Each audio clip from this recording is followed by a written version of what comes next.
Hi there, everyone. It's me, Esther. Today I want to address this patterning with you when you're afraid of making the wrong decision. Now listen, from time to time, we all have a little wobble when we're about to make what we perceive to be a very big decision. But what I'm referring to here is that paralysis. That I haven't been able to make a decision in the last year, the last 2 years. I feel stuck is often the terms that come up. So that's what we're going to be addressing. Because if you are afraid of making a decision, that definitely means that there are limiting beliefs at hand. And what I want to do is offer you today some possibilities of what might be anchoring this inability to make a decision. What's anchoring it within on the subconscious level, maybe even conscious collusion, so that you could have some ideas of what to look at, what to troubleshoot, where to focus your inner work so that you can unravel this patterning and begin to move forward making decisions. Sound good? All right.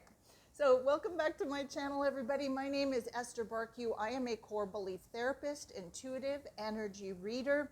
The core belief therapy I do is based on the ideas what you believe is what you create in your life. So I help people to discover, explore, and change the limiting beliefs that they are holding on to and the systems created around those beliefs. Now today, as we go through this topic, you will get an idea of what I mean by systems that are created around a belief. All right, I hope this is going to be helpful. Even right now, if you just want to check in with your higher self and say, hey, higher self, as I'm listening to this video with Esther, if there's a piece here that really applies to me, give me one of those aha, ding, ding, ding moments so that I'll pay attention. All right? Okay, let's get started.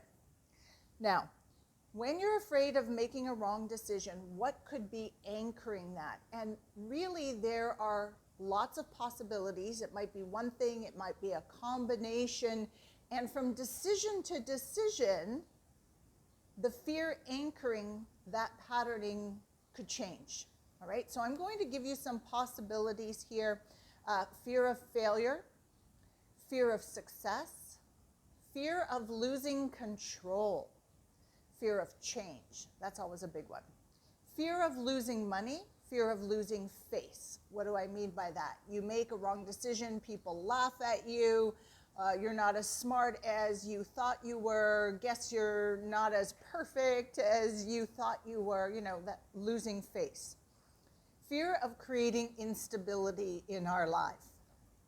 Happens, we make a decision, we create change, and often there is a wobble. Even if you were building on a firm foundation of confidence and trust and belief, changes change. Okay, so how stable is your inner world, the foundation that you live life upon? Fear of being wrong, because wrong means people are going to laugh at me, they're going to think I'm stupid. That's a word that comes up in the session work that I do. Fear of looking stupid. Looking stupid, or people saying, told you so, told you so, told you so, okay? Fear of loss, and that could be anything from losing money, losing friends, losing face, losing property, losing your job, losing a relationship, okay? Fear of losing friends, and that could go either way. I'm a failure, I lose friends. I become successful, and I lose friends.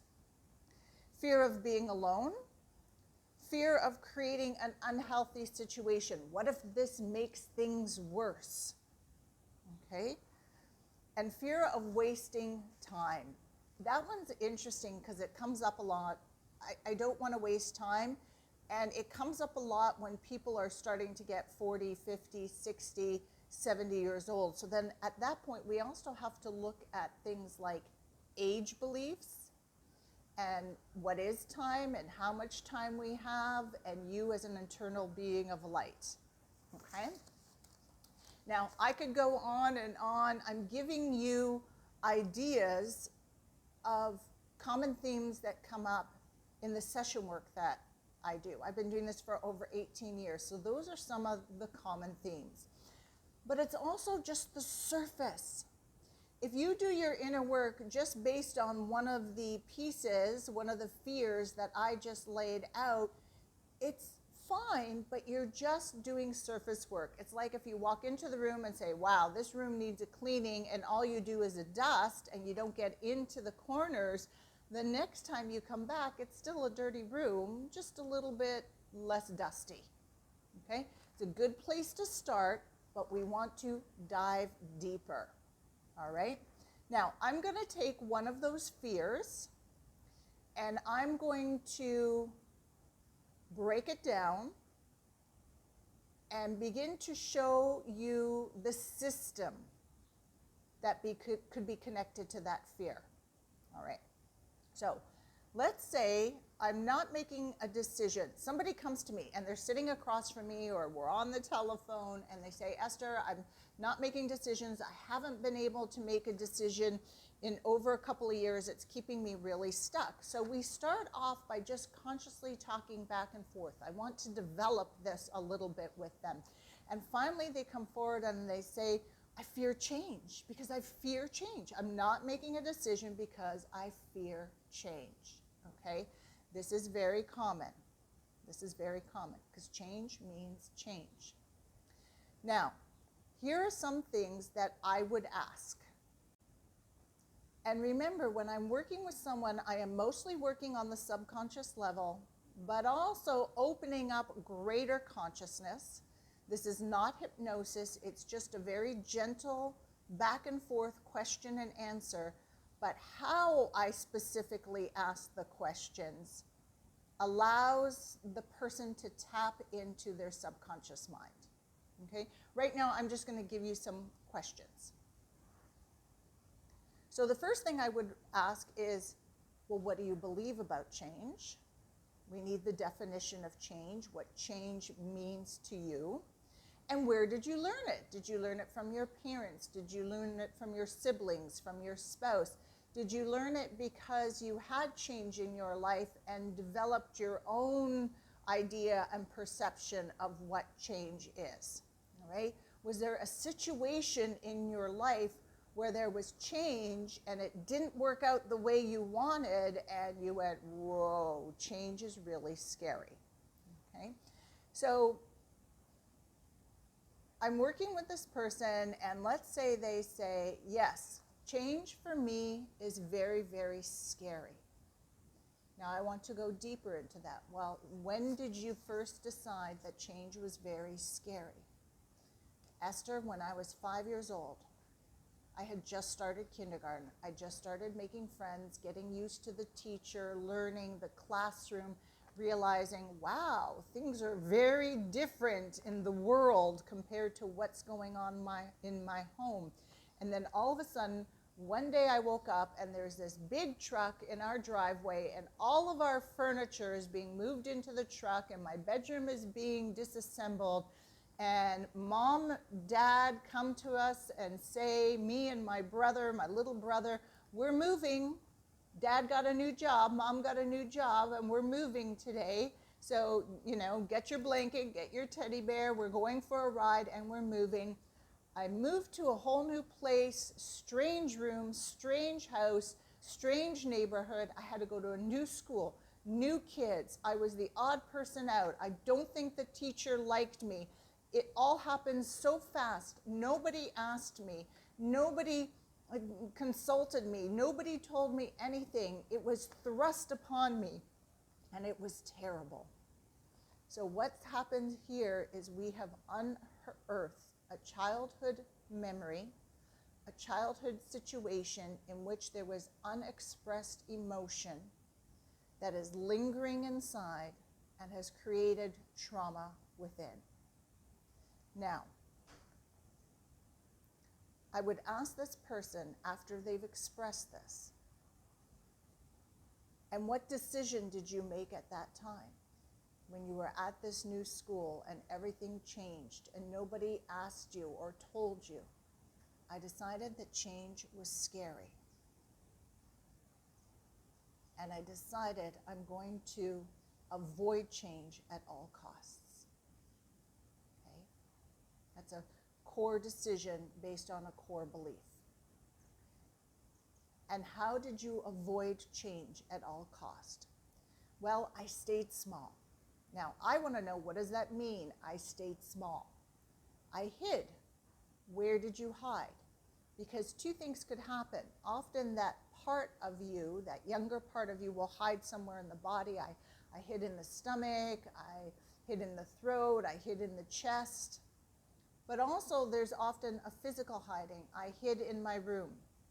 I just came home from school, I went to my bedroom, I hid in my room. When I was at school, I hid in the back of the classroom. When I was on the playground, I hid in the corner away from the kids. When I was waiting for the bus to come and take me home, I hung back and then I sat right up at the front. I was hiding. Anything else you did to avoid change? Yes, I let other people decide. I'm not going to make a decision because a decision could lead to change, and change is scary, so I'm going to let other people make the decisions. What's the benefit of that, I might ask? Well, then if it goes wrong, I can point the finger at them and said, you told me to do this, you made that decision. I can blame someone else, it's not my fault. Abdicating responsibility, there's some victim program going on here.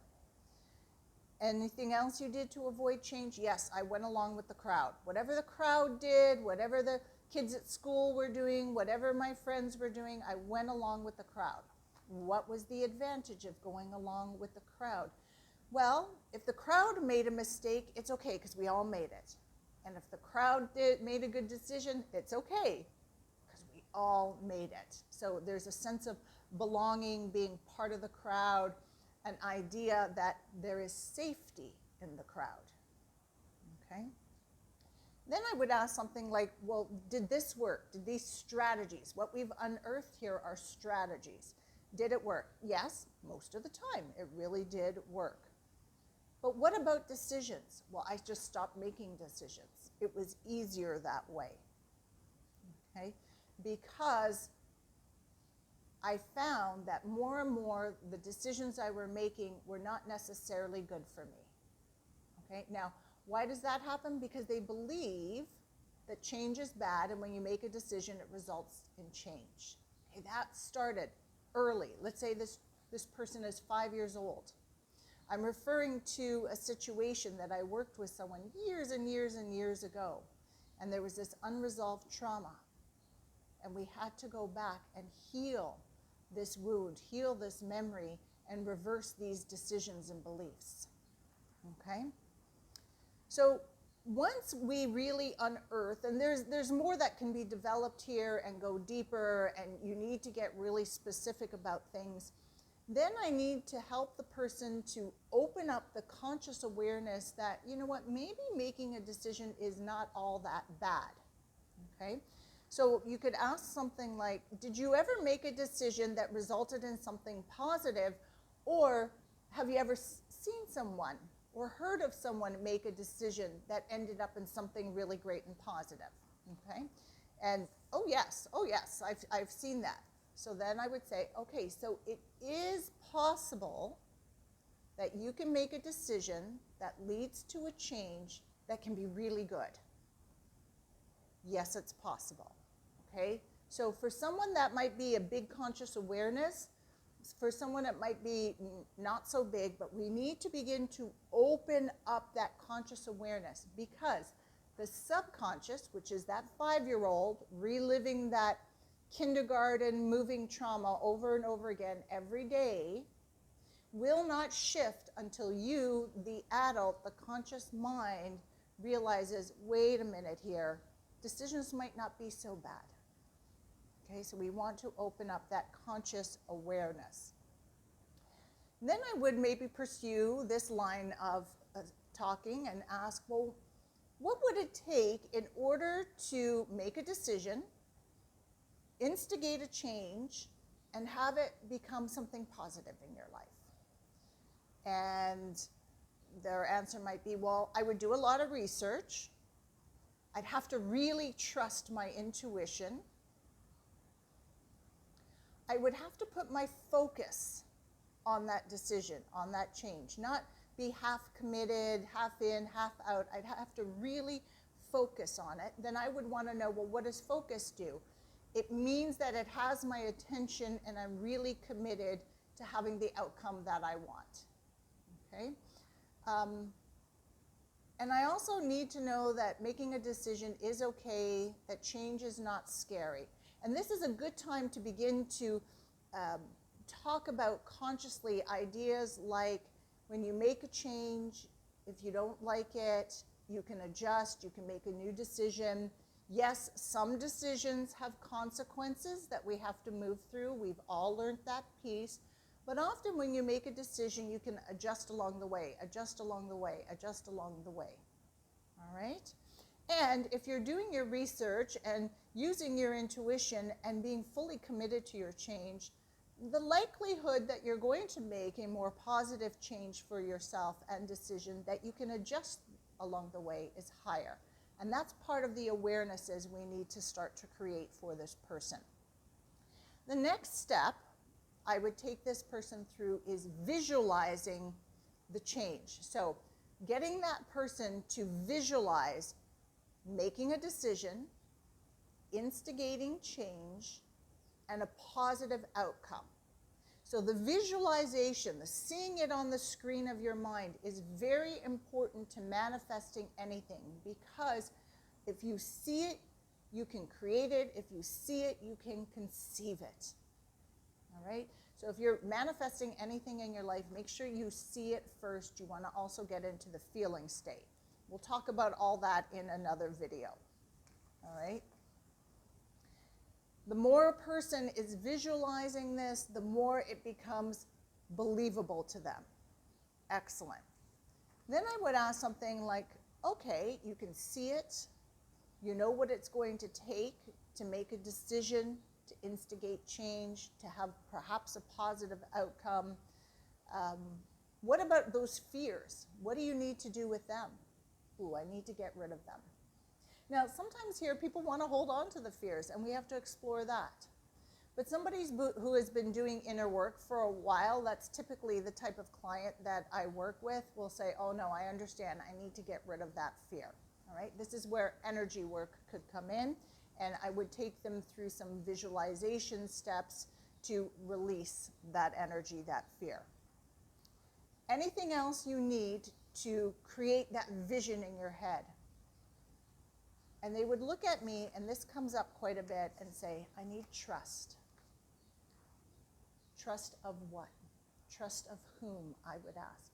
I need to trust myself that I'm going to be committed and see this through.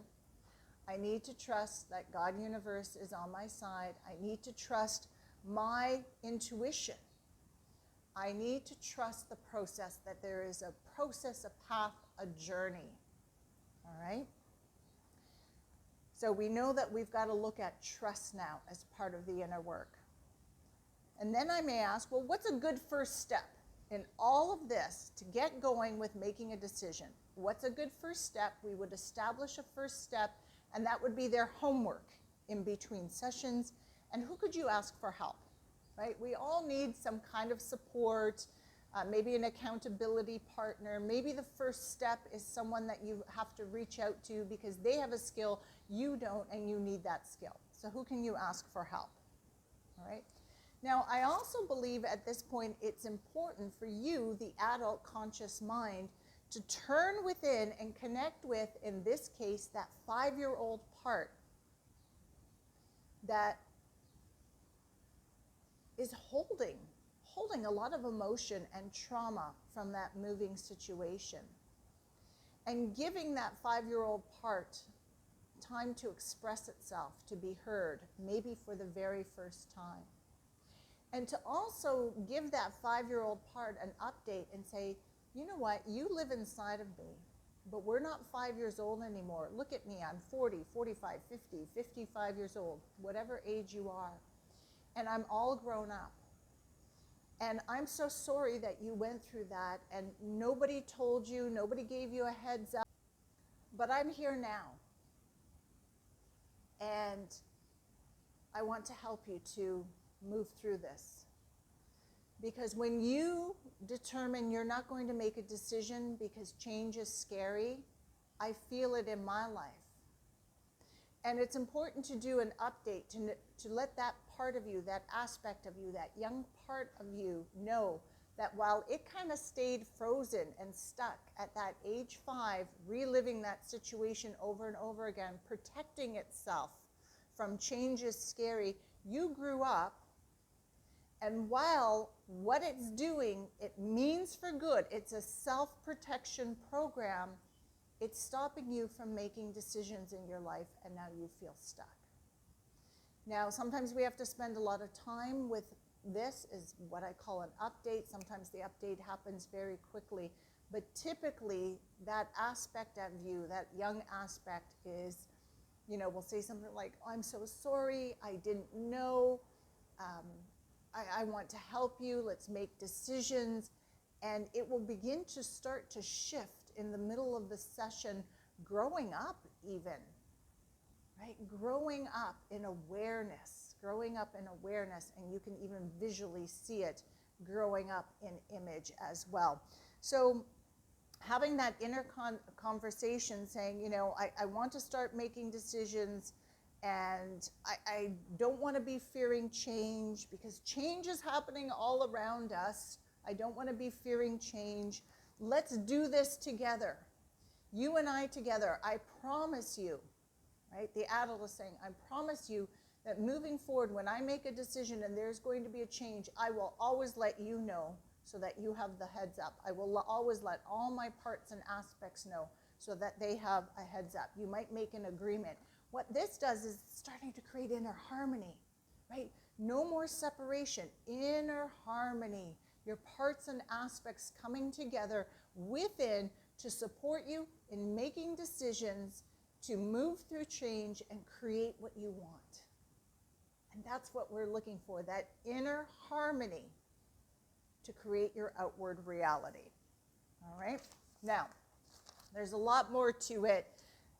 This is just some ideas of what might be possible, what might be piecing things together. You can see how a system is created around the pattern. I'm unable to make a decision based on change is scary, that was anchored at 5 years old by a situation that never got resolved.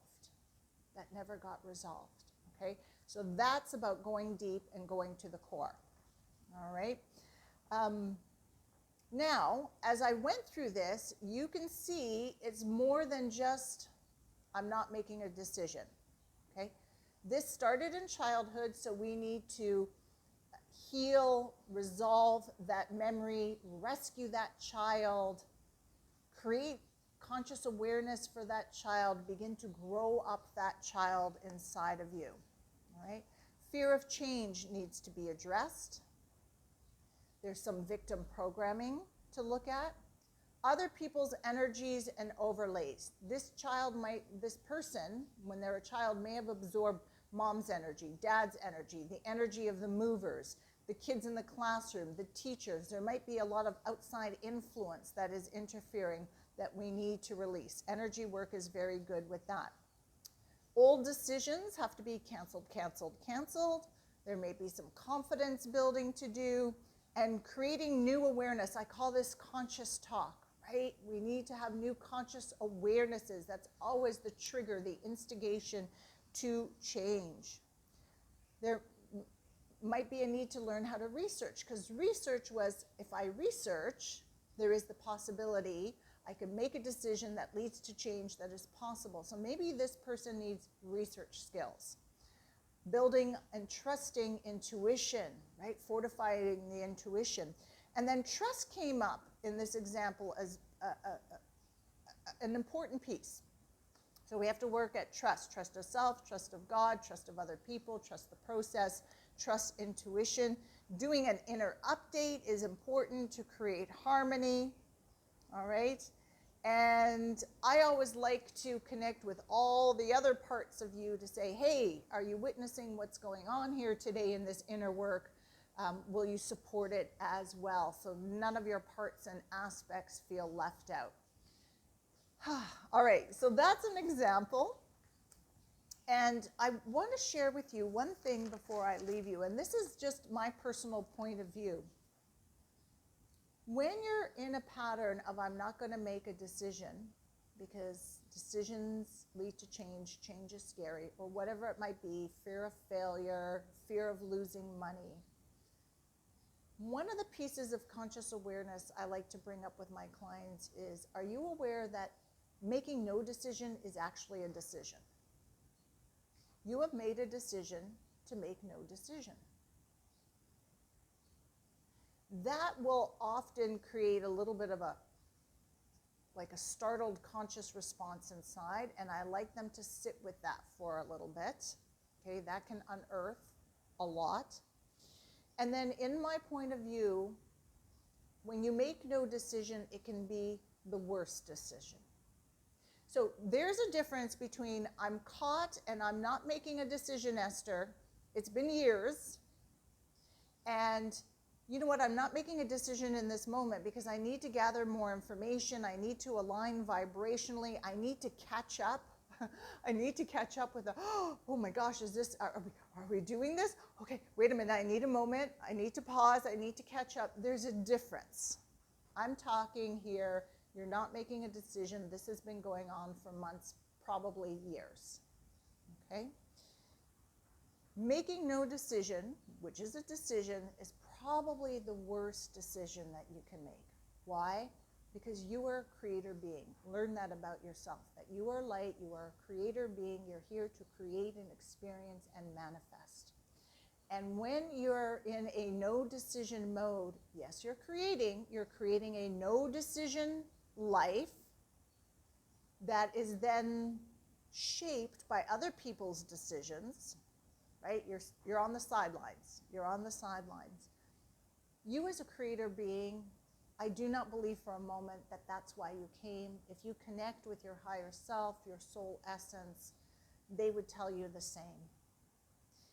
In my personal opinion, it's better to make a decision, see, whoa, this didn't turn out the way I wanted, learn from it, make adjustments, make changes. Yes, sometimes there is consequences to our actions. We lose money, we lose friends, but creating an understanding within that these can be recouped, these can be changed, and that making decisions that lead to change that may or may not work out is part of life. But the more you are focused on your decisions and the change you're making, the more you line up vibrationally, the more that you believe in yourself and you believe in the process, right? That laser focus, the greater possibility that you're going to create something amazing for yourself, right?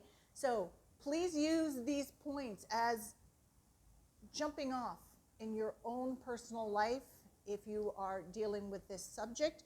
If you get stuck along the way, then reach out to me. We can do some sessions together. As you can see, we don't unravel this in one session. That's why I offer 3 and 6 session packages, so we can look at all the different areas, the different threads that are connected to this issue.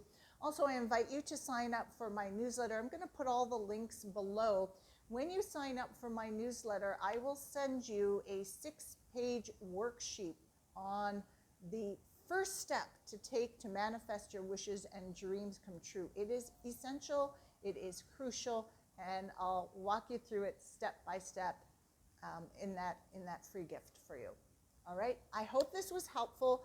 Please let me know if you had any ahas or takeaways in the comment section below. If there is a patterning, a belief that you would like me to unravel that might be helpful for you in your journey, also let me know. I'm planning over the next few months to do more of this. All right, that's the foundational work I do, core beliefs, and it's just so much more than a core belief. All right, love you lots. Thanks for being here. Have a great day wherever you are in this beautiful world of ours. Ciao.